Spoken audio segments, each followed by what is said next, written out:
Welcome everyone to episode 336 of Just Joshing. I'm your host, Joshua Pentalaresco. I write stuff and podcasts too.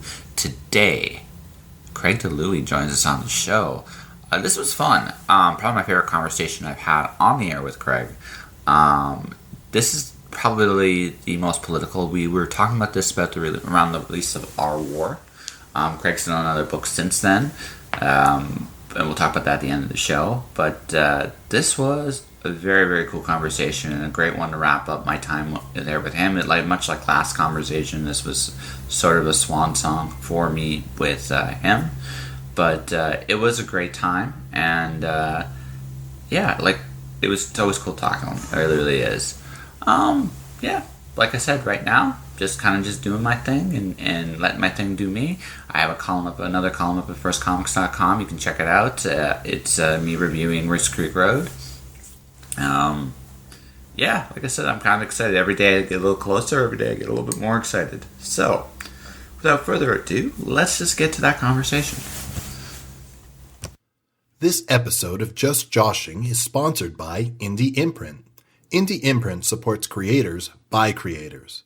Whether you are writing a book or creating a video game, Indie Imprint works with its clients to produce, edit, and present their projects to the world.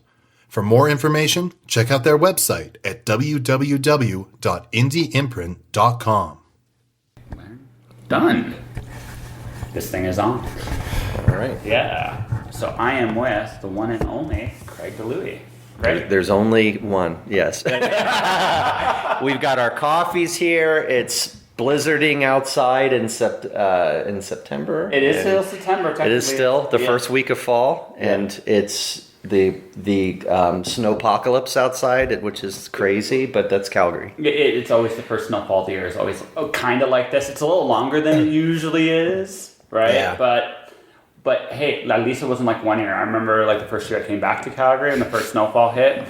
I was living on not much farther from where I am now, and Center Street was completely toppled. Yeah. Right, the buses were flipped over. Like we ended up having to walk I ended up walking from downtown to McKnight because there's just no way. So it's not like the end of the world apocalypse that's there. Yeah. It's more like it's just slushy and wet and cold and yeah, it's crap. Yes, basically. Yes. But we created this oasis of literary joy in my home here, and we've got the cat watching. We've got our big giant mugs of coffee. Yeah, that's right. And we're going to do this. I have to say, I was looking at your thing. I'm really jealous of your Robert E. Howard stuff. Oh, yeah. I picked that up at the Horror Writers Association conference. I was a huge Robert E. Howard fan. And in fact, he's the author who got me to form a lifelong love of writing and reading. And he, when you're young, I don't know about you, but I found with young people, they don't read and then they find that one book that really lights their ass, right? And so for me, it was Robert E. Howard, and I read every single thing he ever wrote in high school. And I didn't get him till later. Obviously, Conan's the big thing he's most notorious for, but But he did Lovecraftian horror, he did cowboy stuff, and he's a bit like Lovecraft, where there's a lot of anachronism with his work, where you have to kind of have to accept a certain level of misogyny and so on. But but which we acknowledge was part of the times. But for me, it was all about the language, and he was very pulpy, so there was a lot of purple prose in his stuff. But to a high school kid like me, that was just brilliant because I was just all synapses were firing in my brain, and I grew up on a farm. And kind of in the middle of nowhere. It was in the suburb outside of a town of 5,000 people. And so it had a few little gems I could find of what I would consider civilization, but it was hard. Growing up on that farm, my imagination was starving for an outlet, and Robert E. Howard provided it. And it's a great outlet. Be grateful to him for that. Yeah, no, he's a great outlet for a farm, but for me it was Asimov. For me, it was I love the idea of robots in the future and empires falling and rising. I love that. I love that high concept stuff. See, I liked him because he was sort of the opposite of Howard, whereas Howard wasn't super thoughtful, but it was all about the language and for a young high school boy, a little bit of wish fulfillment. But Asimov was all about the big ideas, and his prose wasn't purple at all. It was very sparse, and it had huge amounts of white space between the lines that your imagination could fill in yourself. Yep. So it was like going from one to the other was real kind of amazing to say. You can turn people on with the written word in totally different ways. And for me, the closest to the other way was the last one. I loved Amber. I love the Amber series because it's again it's actually somewhere in the middle between Howard and Asimov. Big high concepts, but great especially the first 5 books with Corin and his evolution. That was actually really good. Is your cat beating you up? Yeah, the cat's trying to get in on the action here. Yeah. He wants to say something. Well, that's okay. I've had random babies, and I've had other animals show up, and he's definitely a copy thing. I can tell. Yeah. He's not allowed on the table though. Bad boy. He just wants in on the action. That's nothing wrong with that. But here, I'll move the chair out for you, Cat. Here you can join us. Absolutely. There you go. That's right.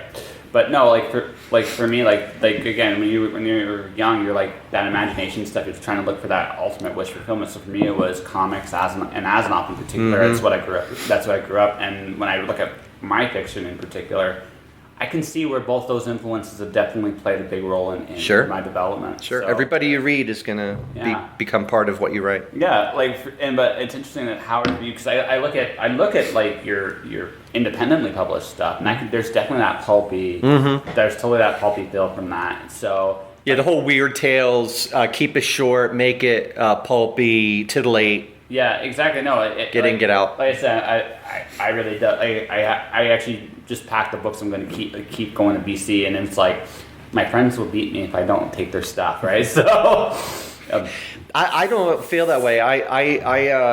In fact, I would always prefer to do a flat sign. Like, so if you get a signature, an autograph from an author, you can get what's called a flat signature, which means they just sign their name. They don't dedicate it to you. And so that's how I always ask for autographs for me when I get autographs. And those are the ones I like to give, although I'll give whatever people want. But a flat sign means you can pass it on. And so I would say to you, if you have any of my books, if you think there's someone it would turn them on, pass it on, because that's what literature is meant for. My library is very small. These are kind of books in the transom, like books I'm using for research and stuff. That's the books you see here in my living room. But upstairs in my bedroom is my personal library. And when at my last house, I had a very, very big library, and I had these beautiful mahogany shelves that were recovered from boats in Indonesia, because you can't cut those trees down anymore. But since I moved, I pared it all down and I passed everything on. And so I have some keepers upstairs, but most of the books I read that I enjoy, I pass on to other people, because that's what they're for. And it's good. Actually, I am doing that right now. Like I realize, like, for me, BC, it's like, one, I don't want to carry all that with me, but two, it's more along the lines of the fact that, it's just, you get to a point where you just realize it's a lot of clutter, and yet you really just don't need. Now, there are, again, I have some keepers too. Unfortunately, my keepers are these big, giant, like, books I remember when I was a kid. Yeah. Right? Yeah, of course. Right. But I'm looking at the fact that as I'm getting older and older, I find I need less and less and less. I think I've somehow become a minimalist without actually planning on it. See, I went the other way. When I was in my 20s, I had these 5-year plans, and every couple of years I would like cut my hair super short and like give everything away, like almost everything I owned. And I'd be like, I'm starting from scratch and I'm going to live on as little as possible. And I was just weird that way. I mean, there was a whole philosophy behind it, but like, which I'm not going to share because I don't want to sound. It was just me at the time, and it worked for me, and I enjoyed that. And but now as I get older, I have kids. I'm definitely accumulating more. Well, again, different points. I still don't have kids because I still don't have kids. Yeah, when you have kids, you tend to. Well, you have to, because it's not about you anymore. It's about them. What's best for them. Absolutely. Right? So in your case, you're like, well, I I need a place that they feel safe and comfortable and they're taken care of and provided. They're for. my 5-year plan. Yeah, I mean, exactly. that's it. my always plan. So I don't have those things I don't do that kind of thing anymore, and I don't give everything away. Well, no, but again, different point in life. Like, if I had kids, I would be thinking about buying a house. I would be thinking about like that, because it's not about me anymore. It's about what's best for them. Now, when your kids are all grown up. Right, and they don't need you as much anymore. Yeah, I mean, I can see myself paring down. Yeah. But I mean, that's not where you're at. You got another what? How old's your youngest? He's 8. He's 8. So I got at least another 10 years. Yeah, you got at least another 10 years before you hit that point. Yeah. Now you might decide in 10 years, like you like this and you want to keep this, and that's totally fine too. I mean, everybody's different, and that's it. Like for me, I'm still moving. I mean, I'm literally going, I think, 1,000 clicks, maybe 1,200 clicks away from here. So, I mean, for me, paring down makes a lot of sense. If for nothing else, it's less to carry. Yeah, travel light. And there's that whole nomadic spirit, too. For me, I went to New York City. Yeah. That's where I kind of found my callings, actually. And I absolutely loved it. And once I achieved everything I wanted to achieve there, I was able to settle down and get married and move here and buy a house and have kids and do that whole thing. Yeah, and like although my real successes came here rather than in New York. New York, I was planting a lot of seeds, but they all harvested here. But that's how it works too. It's weird the way one thing just leads to the other. Yeah, well, like you said, like I just looked like for me, like last year I won the Aurora, which led to me meeting Spider Robinson, which led to me getting published in On-Spec, which led to me starting getting sponsors, and that's leading to. Who the hell knows? Right? Yeah, absolutely. One thing leads to the other. Yeah, and that's it. Like you just learn that the hardest thing I've had to learn actually in the last ever since I won was getting the heck out of my own way. Just enjoy when it comes, how it comes. Don't worry about it. Should have been earlier. It should have been, whatever. It doesn't matter. Like you don't. I learned that success can't actually. You can plan to get success, but you don't know exactly how it's going to look when you finally get it. So do you want to talk about literature? At some point. Well, this is good stuff, though. I mean, it's Oh, well, no, it's where the conversation went, right? Yeah. So, I mean, we can totally go to books if you want. I mean, you did just release one. Yeah, it's Our War. It just came out from Orbit in hardcover. It's available in bookstores and online, and it's about a Second American Civil War. Which when you look down there, could scarily happen. Yeah, somebody asked me why I decided to write that and why I would decide to write a dystopia, and I answered, you write what you know. And I feel like we're living in a dystopian world these days. So absolutely, no, it is very dystopian. I basically took the polarization and tribalization in American politics that I've seen happening way before Trump, for going back 30 years. Oh yeah, and took it to its logical conclusion. What if there was a catalyst that precipitated a constitutional crisis? So you have a Trump-like president who is impeached, actually. Yeah. And he's convicted by the Senate, which may or may not happen with Trump, but the Republicans privately, I think, would like to do it, but publicly they're afraid to do it because of their constituencies. But so there's a lot of politics involved with impeachment. It's not a trial like a courtroom. It's more a political trial, and starting with a crime or high crimes and misdemeanors. Yeah. And so in this book, the president is convicted by the Senate, and he says, "Well, this is a soft coup by the deep state, and I'm not going." And so this triggers a revolt. There are hundreds of right-wing militias all around the United States, and they talk pretty openly about civil war and what would lead them to it. There are a number of Republican politicians. The governor of, I think, Kentucky. I hope I had that right, and a number of other politicians have openly said, hey, you push us too far and we're going to start shooting. And so I said, well, okay, so what if a Trump-like president is impeached? There's a national protest, armed protest by the right, all these militias and other groups. that snowballs into a revolution. So it would be, what if the wildlife refuge occupation that right-wing group did, what if that happened around the country? And suddenly they are finding they're pretty successful. I mean, there's not a lot. It's not like we have like police on every corner to stop things like this. So if a large armed group of, say 50 guys with AR-15s walked into the middle of Calgary, it'd be really hard for the police department to react, and how it'd be chaos for a while, especially if part of the police department said, "Hey, we're on your side." Yeah. Well, the interesting thing too, if you look down there, because my family lives in Michigan, so I see this. I've seen this quite well. There is no infrastructure in a lot of places in the States anymore. It doesn't exist. So when you look at what has ended up happening in a lot of these places is the people themselves have become that infrastructure in one form or the other. All right. So if those people decide that we're going to walk away from this, there really isn't a whole lot anyone can do about it, because it's not there. There's nothing. There's nothing there. Correct. So in the novel, this armed protest starts in rural areas and it snowballs, and they find they have little opposition with small towns, and they have a lot of sympathy. And so as they end up rolling up to big cities, now we get to the part of the country that are predominantly liberal, and larger police departments, and other people who want nothing to do with this, centrists, I guess you would call them moderates.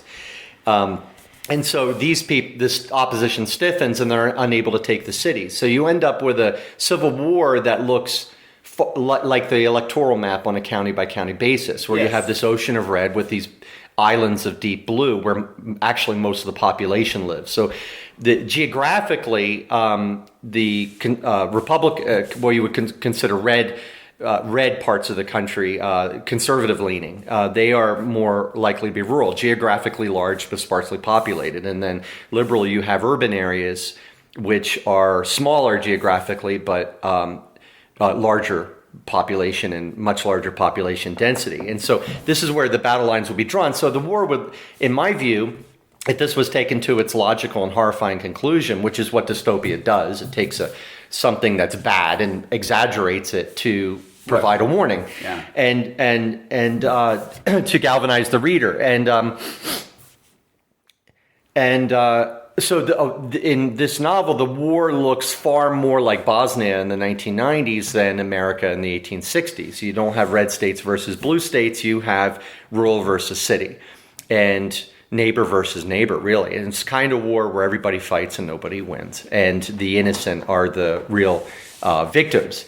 And then the big question is, what would the military do? Well, they would have several choices. They could launch a coup and get rid of the president who was impeached, but now they're running the country until new elections can be held, and they would have everybody against them. Nobody wants that. Yeah, the military to run the country, or few people do rather. And the other option is they pick a side and they start shooting. So now they're shooting Americans, and people might say, well, but the military is all conservative, right? They're all big Trump supporters, but they're not. The officer corps tends to be more conservative, but the younger enlisted personnel tend to be more liberal. And as far as what that split is, it leans conservative, but it's fairly even. And so the military, if they declare for a side, they may have half their ranks turning against them, and you may have soldiers shooting each other, not just civilians. Which is a very real possibility. I have friends that serve down there, and most of them, honestly, when you get right down to it, they're just people that want to help. That's it. That's it. They're not joining to safeguard some ideology. No. Or especially the toppling of the country they swore to protect and uphold the Constitution. No. I think the interesting thing, because I was thinking about like the gun problem down there, and one of the things that I know some of them would be for is that they reopen some of the bases in the states that they've shut down, because it would allow the military to be the infrastructure that's missing in a lot of key areas, which I think is. I don't know. I haven't read the book. Although that's a separate issue. I don't know if we want the military to be the government. It's the best functioning part of the American government, which is really sad, actually. Well, it's that because it's very well funded. Well, that and its tax department. Those are the two parts. Those are the two parts that are actually that work. Everything else is. Well, it's always been dysfunctional by its very nature. Yeah. Yeah, so it works better than we give it credit for, but it's it's more like the system is dysfunctional, and that is why a civil war is actually possible in America, and people and newspapers like the Washington Post and New York Times are talking about it, whereas before it was sort of considered this fringe thing that was just a crazy idea, but now it's being taken much more seriously. If you look at there are 5 conditions that have been recognized that precipitated the last American Civil War and other civil wars in around the world. And I have cold brain right now. I can't remember them all, but some of them are a notable one is distrust in institutions. So. Distrust in American political institutions is at an all-time low. The system is perceived as being broken, and that's a very important condition on which there may be more civil strife, which would be, say, 25 deaths a year, up to civil war, where there's at least 1,000 combatant deaths a year. That's how they categorize it. And it's arguably we're heading into civil strife right now. When you look at all the shootings and the right-wing terrorism around the country, we're at least approaching a state of civil strife. And so anyway, back to the military. So the military in my novel plays a role more of safeguarding infrastructure. And they're trying to hold the whole thing together long enough for the president and Congress, who are now at odds, to conduct peace talks in Ottawa and find a political solution to the war, because they don't see a military solution. They can't conquer their own country. And so that's where the novel begins. We're in this state of war in the United States where it's been going on for a year, and there are cities like Indianapolis, where the book takes place, that are under siege, ringed by right-wing militias. And in response, there's the police department in Indianapolis, but there's also all these left-wing and other militias that have formed. Fire departments are forming militias. The library association's forming a militia to protect their turf. They're saying we're going to get some guns and we're going to patrol our neighborhood, and if anybody starts shooting here, we're going to shoot back. And these armies sort of congeal into the opposing sides, and once they start shooting, they become radicalized. So you had people who were maybe moderate Democrats are now suddenly left-wing revolutionaries, and because if we're shooting, I don't want things to go back to the way I want it all. And on the right-wing side, they're like, we don't just want the president to stay in office, we want to rewrite the Constitution, we want a constitutional convention.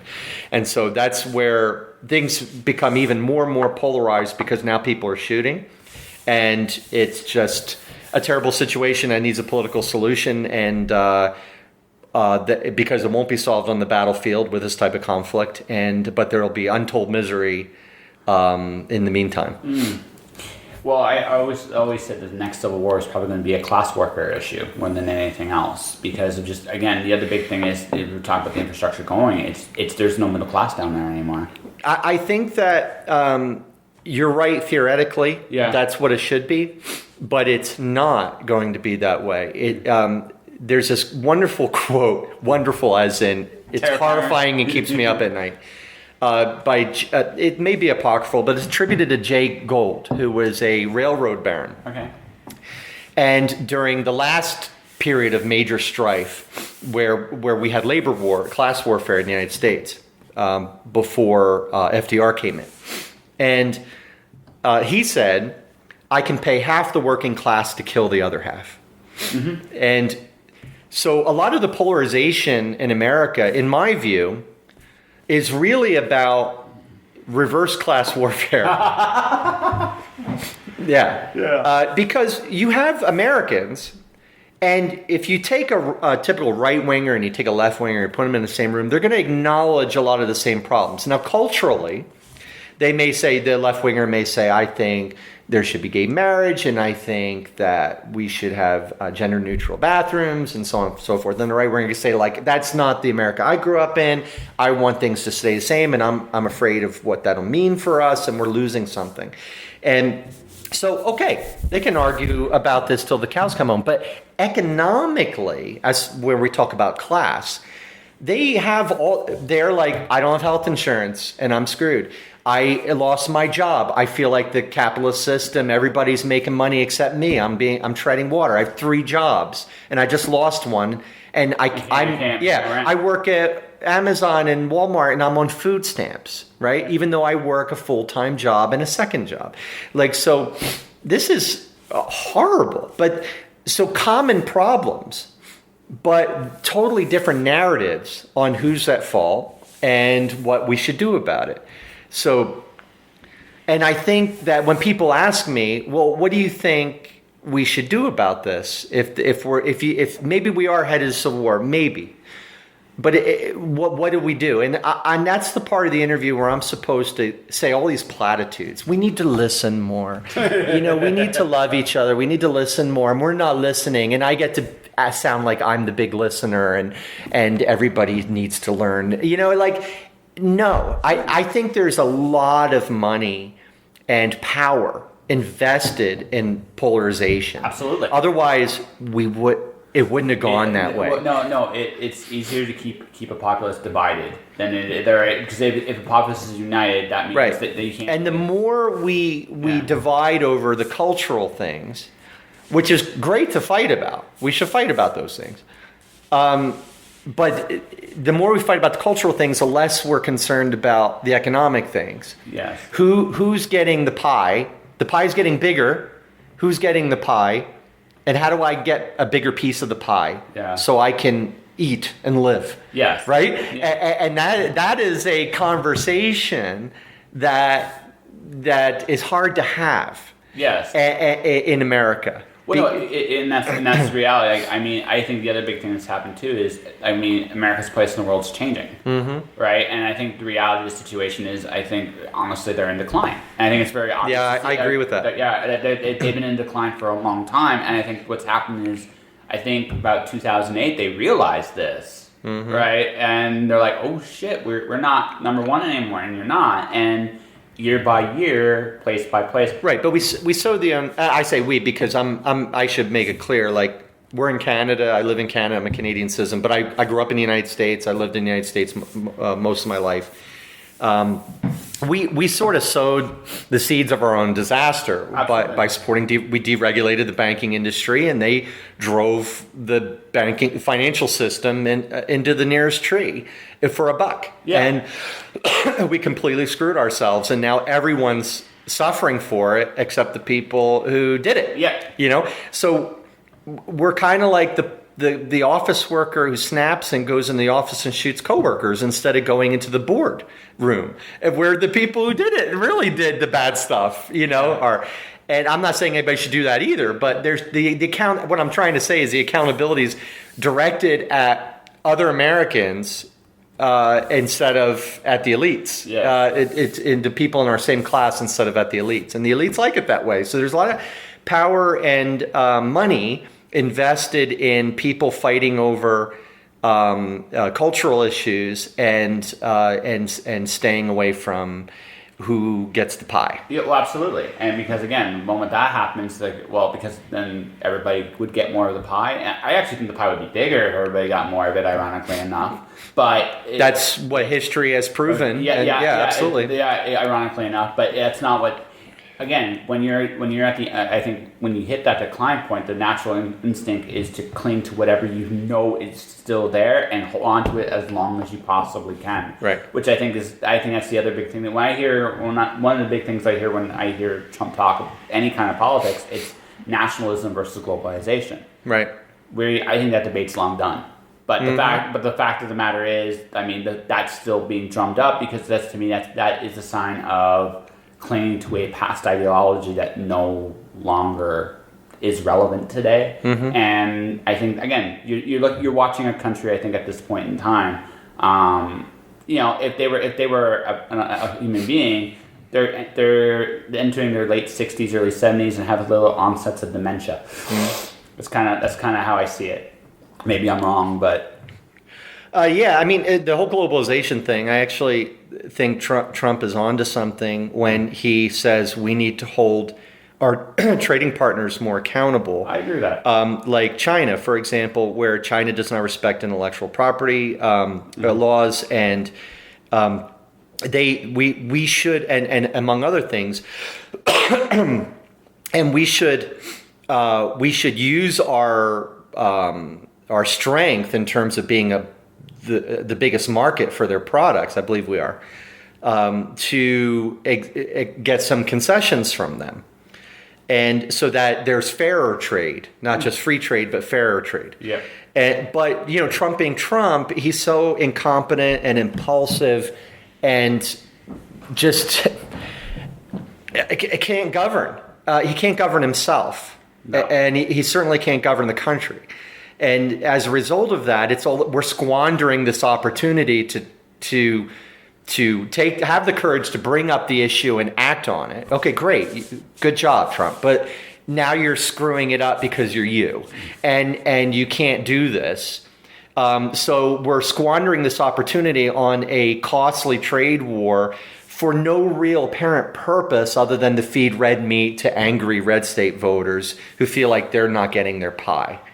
And so they blame China, and they want to see stuff done to China. And so China's being penalized, which comes back and penalizes Americans. Just like the farming sector, it now needs a gigantic bailout because Trump screwed them. So I wouldn't mind some of this pain and some of the confrontation if it had a goal and there was a strategy and there was some intelligence behind it. But it's just impulsive, throwaway, grandiose. Again, Grandpa with early signs of dementia. It's just randomly attacks. Like, why are you talking to them when you should be dealing with the real issues? But yeah, I mean, we could talk about Trump a lot. So in the book, you have this Trump-like president. He wants to stay in power, and you have basically a war being waged with the military sidelined to protecting infrastructure to keep people alive and as safe as possible where they can and when they can. But otherwise, you have these militias who are fighting it out. And so we're introduced to several characters in the book, and where you have a brother and sister orphaned by the fighting, and they end up becoming child soldiers on opposite sides. And so to them, the politics is all gibberish, and they end up fighting for their militias, though, because first they're like porters and runners. They're in non-combatant roles, but eventually they become combatants. And the reason why is because they find something they want to fight for, and the ideology is kind of lost on them, but they understand family and belonging, and that it's warm here with these people. They're looking out for me, and so they end up on opposite sides fighting each other. And then there are other characters who we are introduced to: Aubrey, who's a journalist, and Gabrielle, who's a UNICEF worker from Canada who comes down to help. And they're concerned with the child soldiers. So Aubrey's trying to expose it, and Gabrielle's trying to leverage the UN strength to stop the use of child soldiers. And then the last major character is Mitch, who's a right-wing militia sergeant with a patriot group called the Liberty Tree, and he's trying to remake America in the image he wants, believing sometimes you have to destroy it to save it. And by the end, he eventually comes to see the humanity in the people he hates. And so you get this kind of spectrum of political views. You get a spectrum of ideologies and where people think they fit into this war. And as the author, I have very strong political views myself, but I tried to keep myself out of the book as much as possible. I didn't want this to be a wish fulfillment story for people of a certain ideology. I didn't want this to be a caricature or cartoonish or some cathartic thing in the Trump era. I wanted this to be a very real story about what if this happened? What would it look like? How would we fit into it? Could we survive it? And is there any hope? And so, again, I don't take sides in the book, and everybody's presented as they are, and the characters argue for their own viewpoints, and it's up to the reader to decide where they fit in, and the reader to decide what they think the solution is. And so for me, that's what I'm doing with dystopia. A good dystopian book is to entertain and provide a good story and then to provide a warning and say, what if? What do you think of this? This almost sounds like a science fiction book. Almost. Yeah, it's speculative fiction. Yeah, absolutely. Because good science fiction, in my view, never actually provides the answer, because that's wish fulfillment, usually in some form or fashion. It's to ask the right questions, right? So, I guess the question basically is there hope beyond? Oh, if it ever gets to this point, does hope still exist, and does empathy still exist? Is that the big thing you do? You mean to prevent a war, or if a war happened? If a war happened. Because obviously the war, in your story, the war happens. Yeah, the war happens, and it does end on a note of hope, where individuals will have to fight for themselves. I mean, that is really the only kind of answer I'm suggesting for the main characters, is they have to fight for themselves. They've stopped fighting for an ideology and fight for themselves and each other. And so there is hope for Hannah, the protagonist, to have a life that goes beyond the war. Is there hope for the United States? We'll see. There are events that suggest that after there may be a political solution to the war, but that political solution may involve a constitutional convention, in which case the states are going to get together and they're going to rewrite the entire system of laws the United States is based on and recreate the idea, but they'll do it politically rather than militarily. See, the thing about the United States is if it is a unifying idea. America is a unifying idea. And if there is no unifying idea, there's really no America. It's just another multi-ethnic empire in history, like the Ottoman Empire, the Austro-Hungarian Empire, the German Empire, whatever, the Roman Empire. And so what just differentiates America from these other empires is its unifying idea around liberty, equality, fraternity. But if that idea fractures into polarized ideas and people living in really different realities, and you see this online, right? Absolutely. People just come at you we can't even agree on a common set of facts. This is a totally different interpretation of reality, and it's just mind-boggling how we've come to this. But again, there's a lot riding on that. Yes. There's a lot invested in that. Absolutely. And we're all playing our part. And so the scary thing, the hopeful thing and the scary thing is that the idea of America will have to be recreated, because militarily it's not being decided, but politically it will. And that means a new constitution. What is this new idea of America going to be? So in America, post this novel, might end up being one where there are some things where we would consider uncomfortable right wing. It may be enshrined in the Constitution that gays can't marry, or that zero restrictions on gun ownership, or national ID card, or English as the official language, or no immigration, except under very specific conditions. And so there may be things like that end up in the Constitution, and maybe the left wing gets things like, healthcare is a right, stuff like that. Or the opposite of, gay marriage is enshrined in the Constitution or whatever. And so that's where it might end up being. So once that Pandora's box is open, the only way to close it is with a political solution, and that political solution would probably be a constitutional convention in which everything is rewritten, the entire system. Well, I think that's actually maybe a good thing in one way. I mean, I love the Constitution. It's a great document, but it's over nearly 300 years old. Right, but it's a living document in that you have amendments, and you have and you have the courts which interpret the laws. Absolutely. But I mean, a part of you is kind of like, it's just like one of the founding fathers wrote: if the system's broken, the citizens have a right to overthrow it and create something new. It's just that creation of something new, there would be very powerful vested interests in, a flat tax, for example, in which case, or a balanced budget. Yeah. Has to be a balanced budget, which means that, things like we have to say goodbye to things like Medicare and Social Security, and the welfare state goes away. and so we had so that's scary. That's actually a really, really bad thing. No, I know, but the nature of change is always going to be scary, right? So however it goes, it goes. But it's just one of those situations when you come to a point when you're looking around and you're like, this is what happens. This is not working for whatever reason. This is no longer working. This has been designed to be this polarizing. Something different has to take its place. And that's right. And that's, I think, inevitably, part of life. Like, change is the only constant I know. Yeah. That's kind of how I feel that's just, if it does go that way, logically things would have to change. Mm-hmm.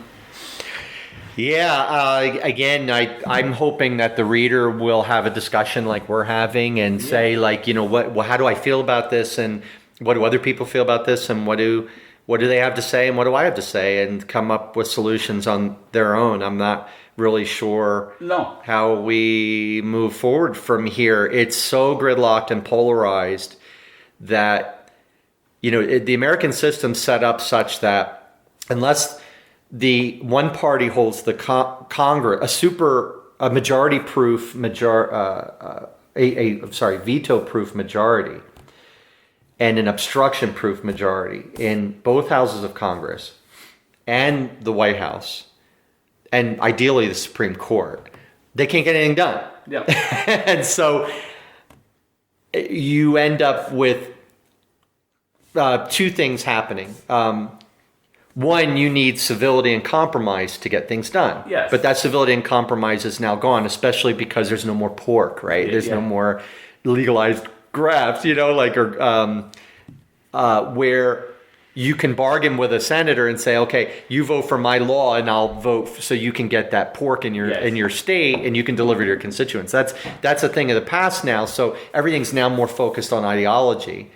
And because there's so much polarization at home in their districts, they're now becoming more polarized because they can't be seen as weak and compromising, or they'll get voted out. Yeah. Or they'll get primaried.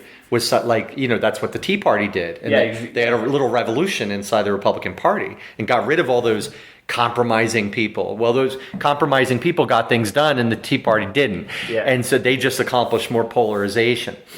So that's one solution, is to return to civility and compromise and vote out all these uncompromising people and get in politicians who are willing to work with the other side. So unlikely scenario.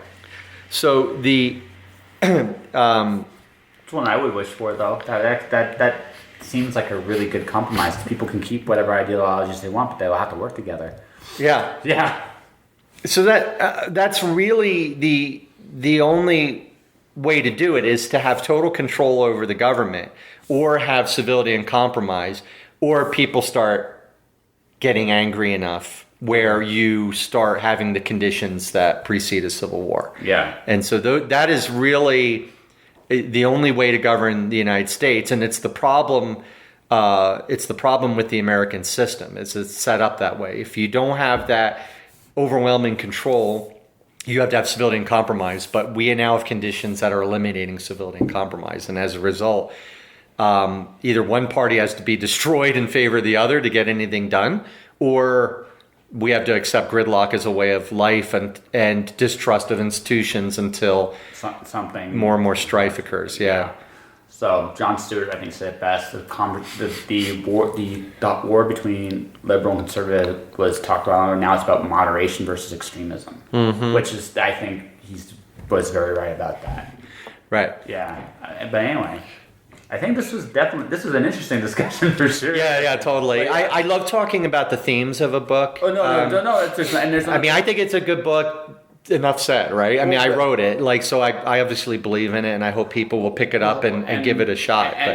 But really, the themes are the things that are interesting to me. Well, no, but that's the thing. Well, if you're not in your own book, no one's going to want to buy it. I mean, that's the reality too, right? I would rather, whatever we talk about, I would rather it be something that means something to you. And obviously, if you took the time to write it, it means something to you. It's something you care about big time. So, right? Yeah, I wanted to write a second American Civil War book that actually took it seriously. Yeah, and didn't make it set far in the future, super fantastic, so fantastic you can see themes from the current day, but not the reality of the current day. I wanted to set something as if it could be happening tomorrow, and so far, like since the book was about an impeachment, and now there's an impeachment on the table, and But there are right-wing groups threatening to start shooting over it, and so we're going to see what happens. I really hope the book doesn't come to pass, but well, if it were to happen, I think it would happen very similarly to how it would be in my book,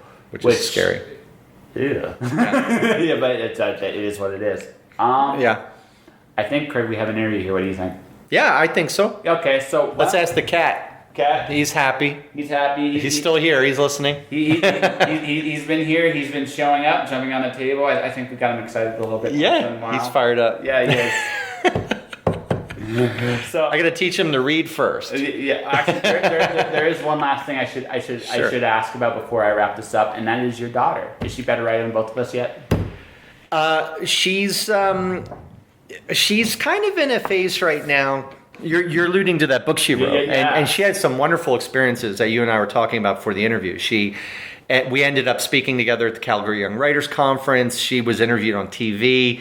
We had a tour of In From the Cold, the charity where we donated all the profits, and she ended up being invited to the gala, and there was a little video interview of her on the screen for all the donors to see as an example of young people giving back, and what she was one of several. And we did a book signing. She had all these like wonderful teachable experiences. We didn't do the book with the idea. I didn't publish a book for her in the idea that hey, we're going to get famous and we're going to make a lot of money. It wasn't about that. It was about creating a series of teachable moments about how to take a compliment, how to finish a project, what the process is like of getting a book printed, public speaking, answering questions succinctly, right? And in an interview, and she learned all these things, and it was so wonderful to see her on breakfast television and here in Calgary. When she's asked, "What's your book about?" I could see the motor turning in her head. Okay, I have to keep this to an elevator pitch instead of just going on and on and on. Yeah. And she did that so well, and I was like, "Oh my God, this kid learns better than her dad does," and just so wonderful to see this happen. Now she's she's more back into art. She's drawing, and I'm like, "Are you sure you need these markers?" She's like, "I need the Copic markers because they're alcohol-based, Dad, and they're better, and this certain paper." And she's like so nerding on the art now, which I absolutely love. And I take her to Rumble House sometimes on Wednesday nights, this little art gallery downtown where all these artists show up on Wednesday nights and they all just create. Yeah. And we go there, and she's like painting on this girl's leg and like all this other stuff, and drawing and meeting artists. And she's like, "These are my people." And just wonderful experience for her. So she's into art now more than writing. When she does writing, she's more doing the shiny object kind of writing, where like she starts a project, sees a shiny object, and goes and chases that. And then so she's not finishing anything, but she's doing it, and I'm happy with that. And she's drawing a lot more. And one of the things that she's going to be doing next is, there was a boy in Calgary, his name's Harrison, and he wrote a book called Ninja Mice of Wall Street, I think. That's awesome. Yeah, and he spoke at Owl's Nest, and I was there, and I brought the book home, and I said, "Hey, Mieka," to my daughter, "look what this 11-year-old did. You can do this." And that was kind of what started this whole thing, for her to write her own book. And so they met at the Calgary Young Writers Conference, and he asked... Harrison and his dad, Tom, were really impressed with Mieka's drawing and said, "Would you like to illustrate the sequel to Ninja Mice?" And she said yes. So that's the next thing she's going to be working on, is illustrating someone else's book. And these two young kids collaborating who are just these whippersnappers, so wonderful, so far ahead of where I was at that age. And so the question isn't like, is she a better writer than me? Or us, right? It's like, what is she accomplishing at that age, and where were we back then, right? Oh, absolutely. Like so far ahead of where I was at that age. I started writing at 13, so I mean, she got me beat by at least 2 years, 3 years, right? And I can only imagine if she picks, she'll have an illustrated book out. Yeah. And she has already her first novel or novella, whatever you want to call it out. She already has that out, and she's not even 18 yet, right? It's like. It's really wonderful. The cool thing about today is I find kids fit one or two categories. Either they're still trying to figure stuff out, or they're like Mieka or some other people I've interviewed where they're just accomplishing stuff that adults struggle with now, and it's amazing to watch. Yeah, it really, really is. Yeah, it's absolutely fantastic, and for Mieka, I just wanted her to understand if she finishes something, she starts, it can go somewhere. Yeah, and that finishing is really good, and that writing is a discipline, not just a cathartic release. It should be a cathartic release just for her age. But it can also be a discipline and something you commit to and love and finish, and then you reap the rewards of that, which have to be managed themselves. Where people are giving you compliments, and that's hard for a kid to take. Actually, compliments, they crave them, but once they get them, it's uncomfortable. So they have to learn how to accept that and manage all these different things: public speaking, describing your project as an elevator pitch, and so on. And some of that stuff is hard for adults too. Yeah, this will serve her well for the rest of her life. These experiences she's having. Absolutely, whatever she chooses to do. Yep. Well, Mieka, if you do listen to this, I'm saying hi. It was wonderful to chat with you. Yeah, I'll tell her you said hi. Yeah, for sure. It was good. But I think now we are officially done the interview. So why don't we do this? Sure. Do your elevator pitch for your current book. Right? If there's anything else you'd like to promote that as well, and how people can find you. Sure. Our War, the elevator pitch, it's a dystopian thriller about a second American Civil War, focusing on a brother and sister forced to fight it on opposite sides, and the people of the lives they touch. Yes, fair enough. And how can people find you? I should add, I'm also working on a new self-published series, which is just pulpy, fun World War II actioners. And that's called Armor, and that's going to come out in the coming year, a 5-part series for Kindle exclusively. And Our War is published by Orbit, and it's available everywhere. And then on contract with Orbit, I'm about to go into editing with the publisher, my wonderful editor, Bradley Engler, for a novel to be titled, we're still going back and forth, but it's a novel about these people who grew up in an apocalyptic cult. And they are now adults, and they're the only survivors of the last night, and of this doomsday cult. And now they're coming to terms with their past and the entity that appeared on the final night. And personally, I can't wait for that because I really love Children of God, and you did that like going into the cult. Yeah, thematically, it's very similar. And this whole idea of doing what it takes to get into heaven, even if that's a bad thing. And this whole idea of self-immolation and how far would you go for, it's sort of like Stuff for the Children, which was how far would you go for your children to keep them alive, which was a vampire novel. This is more like how far would you go for your God to secure eternity. And it was inspired by the story of Abraham and Isaac. God said to Abraham, you're going to sacrifice your son. And Abraham's like, okay. And God at the last minute says, okay, you don't have to do this. You've demonstrated your loyalty. But what if God said, go for it. Yeah. And that's what this novel is about thematically. Which is really cool. So how can people find you? Oh, they can find me online in the usual social media places.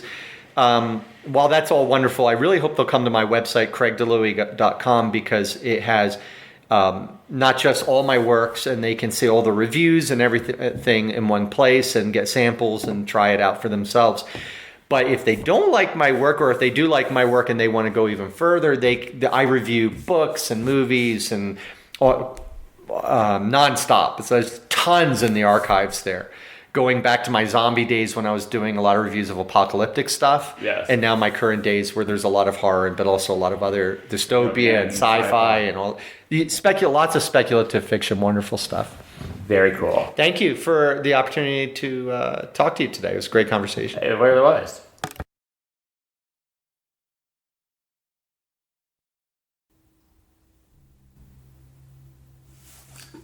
And that was my conversation with Craig Dilouie.